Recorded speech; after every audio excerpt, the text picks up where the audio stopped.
मुसलमानों के लिए अल्लाह अज़्ज़ व जल की तरफ से दो ईदें दी गई हैं। एक रमज़ानुल मुबारका के रोज़े मुकम्मल होने के बाद और दूसरे ज़िलहिज्जा की 10वीं को अशरे ज़िलहिज्जा, जिसको हम ईद उल अज़हा कहते हैं और उर्दू में बकरा ईद, ईद कुर्बान के नाम से जानते हैं। ये दो ईदें अल्लाह तबारक व तआला की तरफ से मुसलमानों को दी गई हैं। इन ईदों के दिनों में रोज़ा रखना भी जायज़ नहीं है, खुशियों के दिन। और ये जो अय्याम चल रहे हैं पहली ज़िलहिज्जा से लेकर 10वीं ज़िलहिज्जा तक, इसका जिक्र तो अल्लाह ताला ने कुरान में यूं फरमाया, वल फज्रि व लयालिन अश्र, फजर की कसम और 10 रातों की कसम। और वह 10 रातें कौन सी हैं? पहली ज़िलहिज्जा से लेकर 10वीं ज़िलहिज्जा तक की रात, ये 10 रातें इतनी अजमत वाली हैं कि अल्लाह खुद इनकी कसम फरमा रहा है, अल्लाह इनकी कसम याद फरमा रहा है।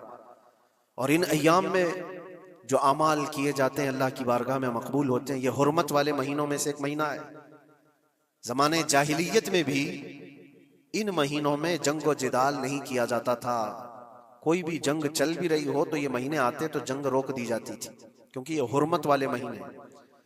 तो ज़िलहिज्जा के महीने में हम और आप अभी अपनी जिंदगी की सांसें ले रहे हैं, लेकिन कुर्बानी के मुतालिक जैसे कि लोगों के दिलो दिमाग में एक कॉन्सेप्ट और फिर फैलाया हुआ एक कॉन्सेप्ट और इस्लामी कॉन्सेप्ट, तीनों में क्या चीजों का फर्क है। इस्लाम कौन सी कुर्बानी चाहता है, लोगों ने क्या प्रोपेगेंडा फैलाया है और अवाम के जहन में क्या बैठा हुआ है, तीनों को हम थोड़ा सरसरी नजर से देखते हैं।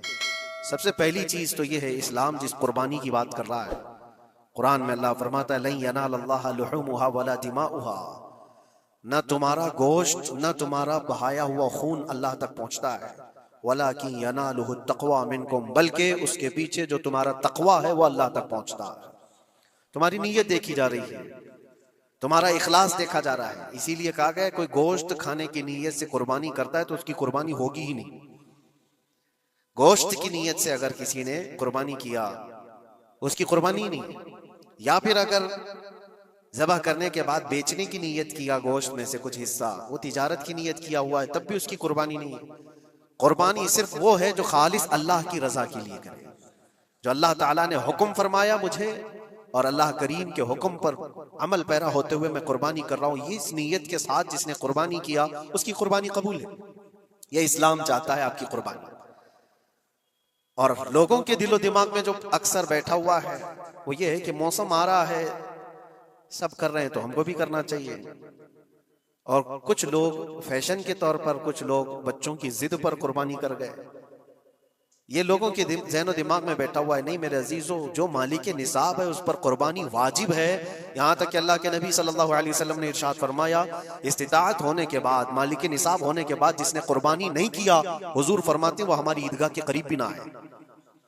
हुजूर अकरम सल्लल्लाहु अलैहि वसल्लम फरमाते हमारी ईदगाह के करीब ना आए। उसके लिए दुनिया में ये वईद है तो आखिरत में उसका अज़ाब और है। तीसरी चीज, जो प्रोपेगेंडा क्या फैला हुआ है कुर्बानी को लेकर, एक बहुत बड़ा प्रोपेगेंडा है। इस्लाम के खिलाफ कुछ भी बात फैलाने के लिए लोगों को सिर्फ एक छोटी सी सुई चाहिए कि उनका एक फैलाया हुआ ये प्रोपेगेंडा कि लाखों हजारों एनिमल्स इसमें काट दिए जाते हैं, ज़बह कर दिए जाते हैं, खून बहाया जाता है, इसका हासिल क्या होता है? जीवित चीजों को मार दिया जाता है। मेरे अजीजों, लोग ये बातें तो सिर्फ और सिर्फ इस्लाम के खिलाफ करने के लिए फैलाते हैं, जबकि मैं आपको बताऊं दुनिया के तकरीबन मज़ाहिब में कुर्बानी का कॉन्सेप्ट मौजूद है। अक्सर दीनों में वो अलग अलग अंदाज है, कहीं बलि चढ़ाना हो गया है, कहीं देवता को कुछ पेश करना हो गया है। कुर्बानी का कई जगहों पर यह कॉन्सेप्ट मौजूद है, लेकिन कोई अपने गरेबान में झांकता थोड़ी ना, दूसरे के घर में झांकने की आदत ज्यादा होती है। इस्लाम की कुर्बानी लोगों को नजर आती है कि मुसलमान जितना प्रैक्टिकल है अपने दीन पर, दुनिया में कोई भी अपने दीन पर इतना प्रैक्टिकल नहीं है। कोई भी अपने दीन पर इस तरह पाबंदी से अमल करने वाला मिलता नहीं। जलन इसी बात की तो है कि कोई पोस्टर नहीं लगाते, कोई ऐलान नहीं करते और जुमा में पूरी सफे इनकी भरी नजर आती। कौन तुम्हें प्रचार करके जुमा में बुलाता है? वो खालिक कायनात की तरफ से तुम्हारा जो लगाव है, वो जो तुम्हें खींच कर घरों से मस्जिदों में लाता है। फितनों का दौर है, उसके बावजूद जुमा में कोई भी मस्जिद ऐसी नहीं होगी जो खाली पड़ी हुई। मुसलमान आज के दौर में भी अपने दीन पर अमल पैरा है और ये तकलीफ का सबब बन जाता है दूसरों के लिए। इसी तरह कुर्बानी के अय्याम आते हैं तो कुछ मॉडर्न ख्यालात वालों को ला करके हमारे दरमियान पेश किया जाता है। वो ऐसी मीठी मीठी बातों के जरिए से तुम्हें लुभाने की कोशिश करें। इतने पैसे खर्चा करने के 40,000 का 50,000 का बकरा लेने से बेहतर है किसी गरीब को मदद कर दिया जाए, किसी का घर बना दिया जाए, किसी का राशन पहुंचा दिया जाए। मियाँ वो साल भर हम करते हैं अल्हम्दुलिल्लाह, कुर्बानी के दिनों में ही क्यों। अल्लाह के नबी सल्लल्लाहु तआला अलैहि वसल्लम की हदीस सुन, हुजूर पाक सल्लल्लाहु तआला अलैहि वसल्लम फरमाते हैं कुर्बानी के दिन यानी जिलहिज्जा की 10, 11 और 12 ये 3 दिनों के अंदर हुजूर फरमाते हैं कोई अमल दुनिया में कुर्बानी से ज्यादा अहमियत अल्लाह के नजदीक नहीं रखता। कोई अमल अल्लाह को इससे ज्यादा प्यारा नहीं है कुर्बानी। और एक बात मैं आपको बताऊं, लोग हमें जालिम की शक्ल में पेश करते हैं कि काट देते हैं, ज़बा कर देते हैं। हम अपनी मर्जी से अगर काटें, अपनी ख्वाहिश के लिए काटें तो हराम है, और जिसने खुद जान डाला है उसके हुक्म पर काटे तो ये हराम नहीं है, ये उसके हुक्म की फरमाबरदारी है। एक बात याद रखो, जानवर तो ये बकरा हो, भैंस हो, ऊंट हो, जिनकी कुर्बानियां होती हैं ये अलग। जो मछली खाते हैं उसमें भी अगर कोई इंटरटेनमेंट के लिए शिकार करता है कि अपनी तफरीह कल्ब के लिए, तो उस मछली का शिकार करना भी हराम है। हाँ, खाने की नीयत है, तिजारत की नीयत है, तो मकसद के तहत अगर मछली पकड़ रहा है तो उसके लिए जायज है। इस्लाम यूं ही किसी चीज की जान लेना और खून बहाने का हुक्म नहीं देता। अल्लाह तबारक व तआला का हुक्म है और उसने कायनात को जिस अंदाज से बनाया है, इन जानवरों को अल्लाह ताला ने हमारे खाने के लिए बनाया है, जिसकी वजह से ये कुर्बान किए जाते हैं। और अगर मैं कहता हूं सारे जानवरों की कुर्बानी बंद करके देख लो, फिर जानवर ही रहेंगे, तुम्हारा रहना मुश्किल हो जाएगा। इस्लाम की ये कुर्बानियां तो साल में एक मर्तबा होती है ना, जो एक दिन की जाती है 10वीं जिलहिज्जा से 12वीं को। अगर नौजवानों में एक दावत देता हूं, जाओ, आज तो AI का जमाना है, कुछ भी पूछो तो ला करके तुम्हारे सामने रख देगा सारा डेटा। जरा ये भी डेटा निकाल करके देख लो कि साल भर में KFC में कितनी चिकन ज़बा होते हैं पूरी दुनिया भर में पर डे। मैकडोनल्ड सिर्फ चिकन ही नहीं बेचता, गाय का गोश्त भी बेचता है पूरी दुनिया भर में, जिसको यहाँ पर भी बहुत सीने से लगा करके रखे गए हैं। पूरी दुनिया भर में उनका इस्तेकबाल है, क्योंकि अमेरिकन कंपनियां हैं, बाप दादा की कंपनियां हैं, इनको कोई आंख नहीं दिखा सकता। और इंटरनेट के डेटा के हिसाब से पर डे 68,000 गाय तो मैकडोनल्ड ज़बह करता है। पर डे की बात कर रहा हूं, साल भर की नहीं। साल भर इनका डेटा बहुत ज्यादा है, मिलियंस में है, और 1 बिलियन से ज्यादा चिकन वहां पर भी कुर्बान होती हैं जो फ्राइड चिकन खाते हैं। ये तो एक कंपनी की बात कर रहा हूं, ऐसी बहुत सारी कंपनियां हैं। तो कभी किसी ने ये एतराज किया कि ये कंपनियां इतने जानवरों को ज़बह करती? नहीं, बकरीद के दिन सबके सींग नजर आते हैं, जानवरों की मोहब्बत उमड़ उमड़ करके आती है। साल भर जो कुर्बान हो रहे हैं, कभी किसी ने ऑब्जेक्शन नहीं किया कि ये सारे आउटलेट्स बंद क्यों नहीं कर दिए जाते, ये सारी दुकानें क्यों नहीं बंद कर दी जाती जो साल भर ज़बह कर रहे हैं। हाँ, हो सकता है मैकडोनल्ड यहाँ नहीं ज़बह करता गाय को, क्योंकि यहाँ पता है हालात सही नहीं है, लेकिन दूसरी जगह पर जाकर देखें, सब जगह पर बीफ आसानी से उनके यहाँ मिलता है। यहाँ तक कि अल्लाह के नबी सल्लल्लाहु तआला अलैहि वसल्लम ने फरमाया, जानवर पर अगर तुमने जुल्म किया है तो जिस तरह से जुल्म करोगे क़यामत के दिन ये अपने सींगों के साथ, अपने खुरों के साथ उठेगा और उसी तरह से उसका बदला भी दिलाया जाएगा। वो तुम्हें मारेगा क़यामत के दिन और बदला लेगा। ये भी हदीस पाक में। जानवर पर हमें उसके चेहरे पर मारने का हुक्म नहीं है, उसको उसकी ताकत से ज्यादा बोझ डालने का हुक्म नहीं है।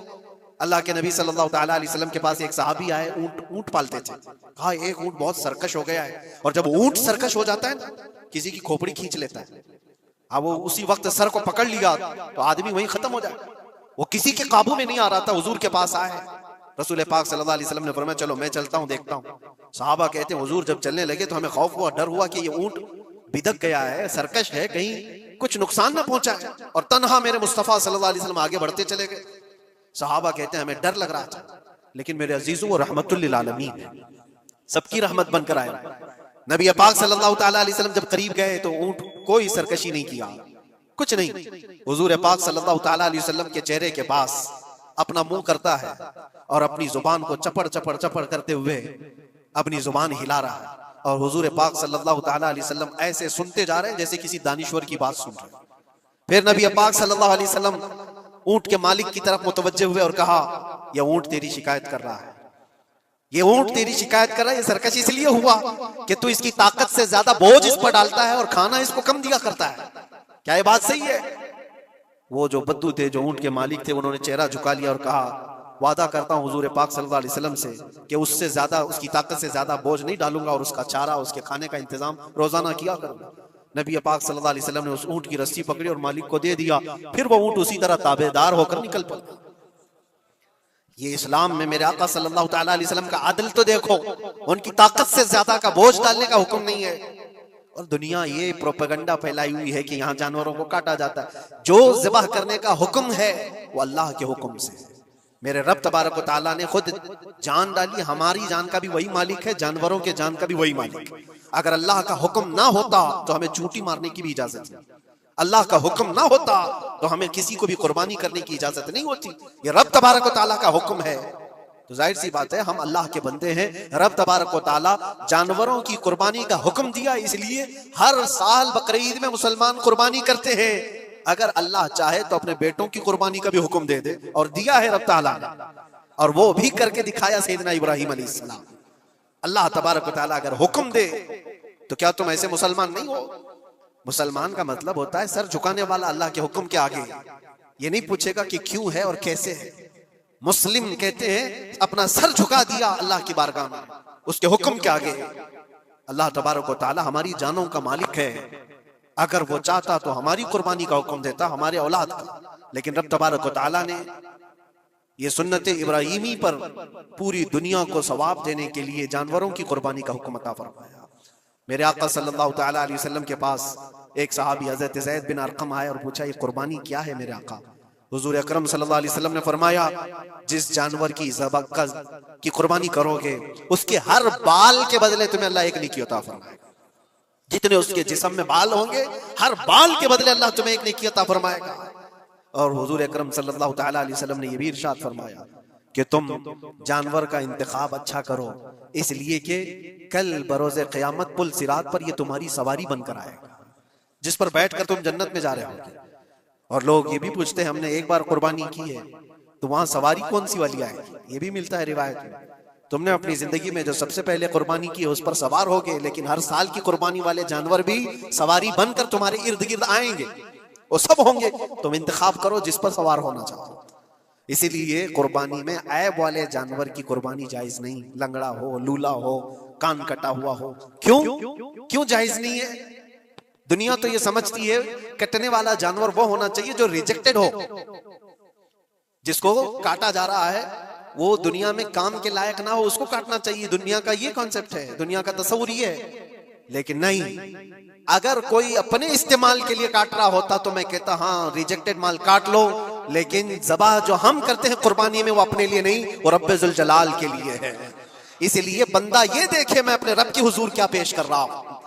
तुम अगर कोई हदिया तोहफा खरीदने जाते हो अपने किसी इज्जतदार शख्स के लिए, तो इंतखाब सोच समझ करके करते हो कि जिसको मैं देने जा रहा हूं ये कितना वैल्यू वाला होना चाहिए, कितना इज्जत वाला होना चाहिए, और जो रब ताला की बारगाह में पेश कर रहे हो उसका भी आप ख्याल रखो। इसलिए लोग काम चलाने की बातें तो बहुत करते हैं। कुर्बानी के मुतालिक कुछ बातें हैं जो मुझे आज अर्ज करनी थी, इसलिए मैंने आज इस मौजू पर आपसे खिताब किया। बहुत सारे लोग तरह तरह के अफवाहें भी फैलाते हैं। ये तो उन गैर मुस्लिमों के एतराजात का मैंने जवाब दिया।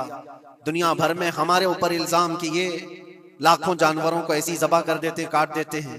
लेकिन मेरे अजीजों, यही वो दुनिया है जो एक तरफ तो जानवरों की हिमायत और मोहब्बत की बात करती है, और दूसरी तरफ इनके बड़े बड़े मल्टीनेशनल कंपनियां जानवरों को बेदरीग ज़बह करते हैं, कत्ल कर रहे हैं, और खाने में भी इस्तेमाल कर रहे हैं। और सिर्फ इतना ही नहीं, सारे जानवरों की खालें, लेदर की बैग, लेदर के जूते, लेदर के बेल्ट, लेदर की टोपियां, लेदर के जैकेट सब बना करके दुनिया पहन रही है, और कीमती चीजों में उसको शुमार किया जाता है। इनसे कोई सवाल नहीं करता कि ये सब चीजें कहां से तुम लाए, ये सब चीजें तुम कहां से लाए? क्या बगैर किसी जानवर के ज़बह किए हुए उसकी खाल का इस्तेमाल करते हो?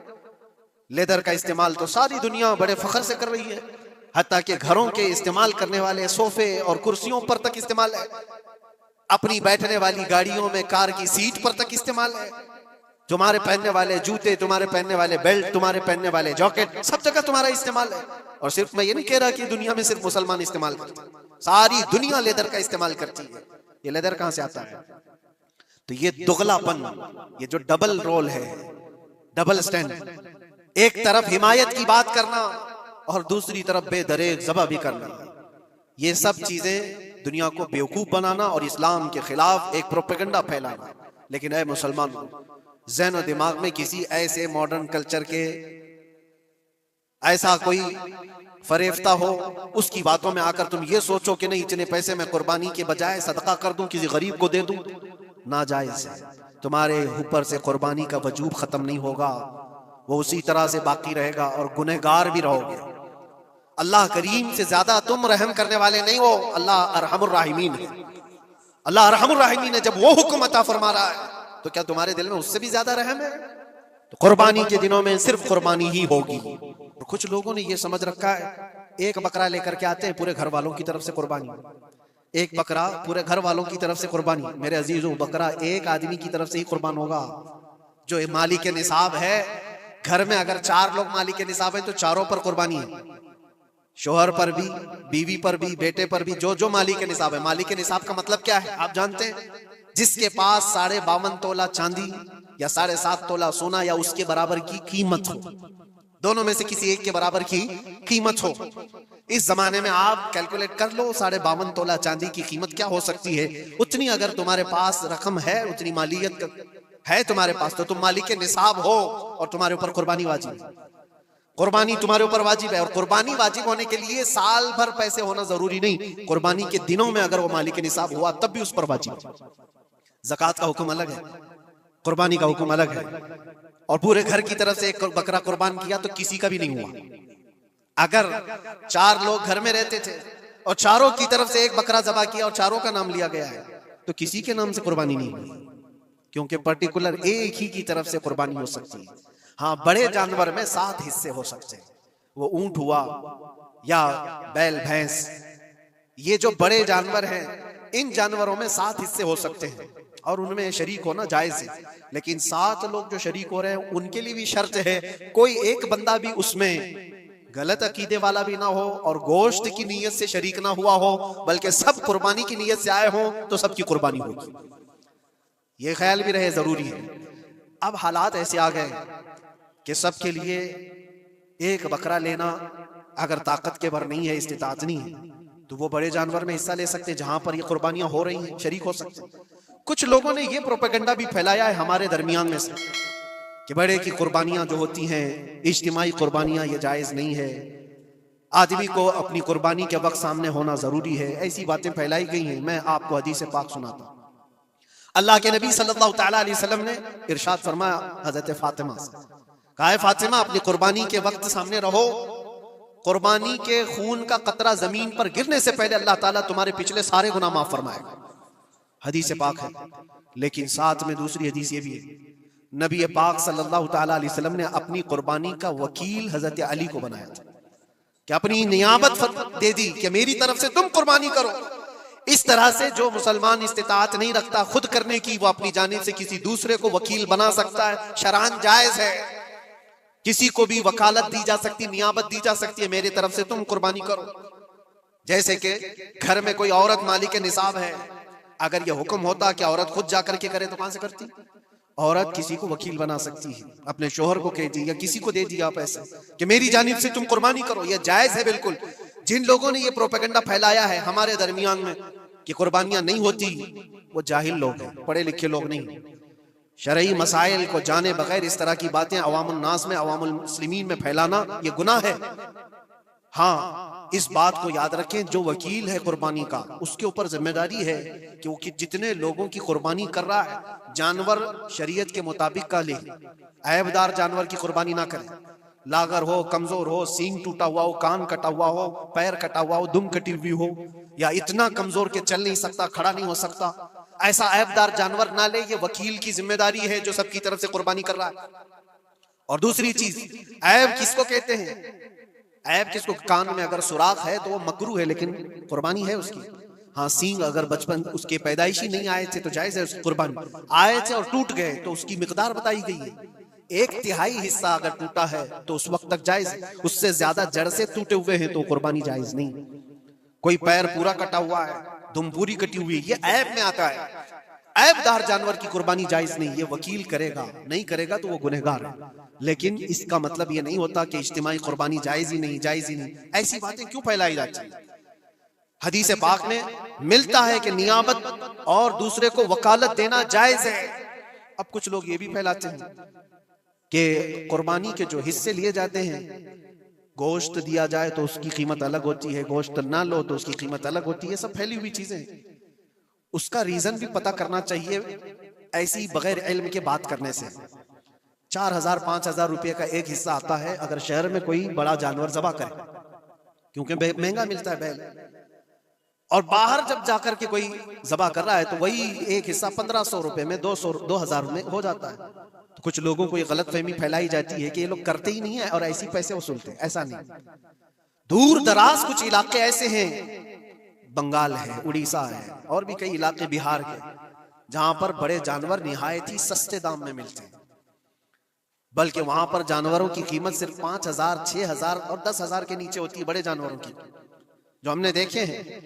वहां जाकर कुछ तंजीमें कुर्बानी करती हैं। अगर वो सही तरीके से शरीयत के मुताबिक जानवर लेकर के कर रहे हैं तो कोई हर्ज नहीं। चाहे वो 200 रुपए हिस्से में भी करता हो, कोई हर्ज नहीं। कीमत मैटर नहीं करती, जानवर मैटर करता है। कीमत चाहे जितनी भी हो रही हो। इस चीज को आज वजाहत करना जरूरी था, इसलिए मैंने आपके सामने बयान किया। गलत फहमियों में ना फैले, गलत फहमियां ना फैलाएं, खुद भी बचे। हाँ, अफजल क्या है? अफजल तो यह है कि अल्लाह ने तुम पर वाजिब किया, तुम जाओ अपने हाथ से करो, तुम जाओ। क्योंकि हदीस पाक में मिलता है कि तुम अपने हाथ से कुर्बानी करो अगर ताकत रखते हो। उसके खून का कतरा गिरने से पहले तुम्हारे पिछले सारे गुनाह अल्लाह माफ फरमाए। यह अफजल है।